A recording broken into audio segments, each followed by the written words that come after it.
નમસ્કાર મિત્રો, હું છું ગોપાલ ઇટાલિયા. આજે 24મી એપ્રિલ 2026 નો દિવસ, ચૂંટણી પ્રચારનો છેલ્લો દિવસ. આખા ગુજરાતમાં 6000 કરતા પણ વધારે આમ આદમી પાર્ટીના ઉમેદવારો ચૂંટણી લડી રહ્યા છે. તાલુકા પંચાયત, જિલ્લા પંચાયત, નગરપાલિકા અને મહાનગરપાલિકા, આટલી ચૂંટણીઓમાં જે ઉમેદવારો ચૂંટણી લડી રહ્યા છે એમણે ખૂબ મહેનત કરી છે.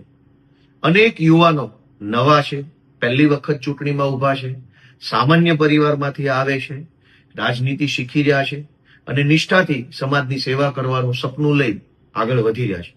અમારી પાર્ટી નાની છે, અમારી પાસે પૈસા નથી, અમારી પાસે બહુ બધા નેતાઓ નથી. તેમ છતાંય અમે અમારો બેસ્ટ પ્રયત્ન કર્યો છે, પૂરતો પ્રયત્ન કર્યો છે. અમારા નેતાઓએ બધાએ ઈશુદાનભાઈથી લઈ, ચૈતરભાઈથી લઈ, બ્રિજરાજભાઈ, પ્રવીણભાઈ રામ, મનોજભાઈ, અમારા તમામ નેતાઓ એમણે જબરજસ્ત મહેનત ચૂંટણી પ્રચાર માટે પણ કરી છે, અમારા ઉમેદવારોને માર્ગદર્શન અને મદદ આપવામાં પણ કરી છે, લોકસંપર્ક કરવામાં પણ કરી છે. તેમ છતાંય એ વાત સાચી છે કે બધી જ જગ્યાએ નથી પહોંચી શકાયું, કેમ કે ચૂંટણીના દિવસો થોડા અને પ્રચાર જાજી જગ્યાએ કરવાનો હતો.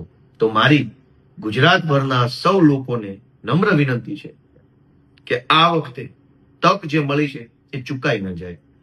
આ વખતે ભણેલા ગણેલા યુવાનો અને ઉર્જાવાન જે ઉમેદવારો આમ આદમી પાર્ટીના ઉભા છે એને તાલુકા જિલ્લા પંચાયતની ચૂંટણીમાં 2 વખત બટન દબાવવું પડશે. એક જિલ્લા પંચાયતના ઉમેદવારને ઝાડુનું નિશાન, એક તાલુકા પંચાયતના ઉમેદવારને ઝાડુનું નિશાન. નગરપાલિકા અને મહાનગરપાલિકામાં 4 વખત મત આપી અને પછી એક પીળું બટન દબાવવું પડશે.